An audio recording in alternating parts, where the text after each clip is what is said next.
When you're watching horror movies, have you ever wondered, man, why are these teens so horny? Why do they make dumb decisions? And what's with all these different knickknacks that end up cursing you? Well, today's movie explains all of that. I'm David, this is Terrorble Reviews, and if you like all things horror related, make sure you hit that follow button. Today we're going to be taking a look at 2011's Cabin in the Woods. So yes, this movie does explain things, but is it good? Let's watch and find out.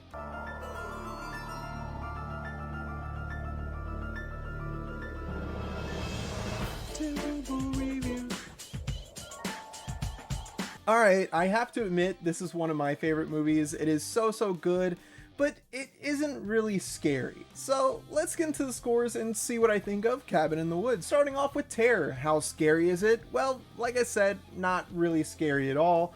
There's a lot of gross scenes and a lot of stuff that could potentially scare you, but if you're used to horror movies, you're not going to really be scared by anything in this, especially with the way that they set things up. So overall, I'm going to give this one a 2 out of 5 for Terror. Next up, how are the effects in this movie? Well, they were actually insanely good. Drew Goddard, the director of this movie, made it a point that anything that could be done practically should be done practically for this movie, and boy did they do a lot of practical things. And on top of that, what digital effects that they did use don't look terrible in this movie. The gore and the creatures in this movie look fantastic. Overall for this movie, I'll have to give it a 4 out of 5 for the effects. And now we get to the story. Now, I do want to give a forewarning, this movie is better off experienced if you don't know what's going to happen. While I do enjoy rewatching this movie, if you're going in blind for the first time, it's going to be so much better. But the story in this movie is essentially why horror movies are made, and it's a detriment to Earth's survival. All of the characters in this movie are literally horror tropes, and these actors do a fantastic job of living up to those tropes. Like I said at the beginning, this movie also explains a lot of those different tropes in horror, and I really enjoy the way that they did that. This movie has a ton of fun with referencing and giving you little Easter eggs of past horror movies, and I really enjoyed looking in the background and seeing everything that I could find. So overall for the story, I loved it so much, I am going to give this one a 5 out of 5. Lastly, was Cabin in the Woods fun? This movie is genuinely fun and refreshing, and I have a blast watching it every single time. I'm going to give it a 5 out of 5 for fun. So that just leaves us with one question. Was Cabin in the Woods terrifying or terrible?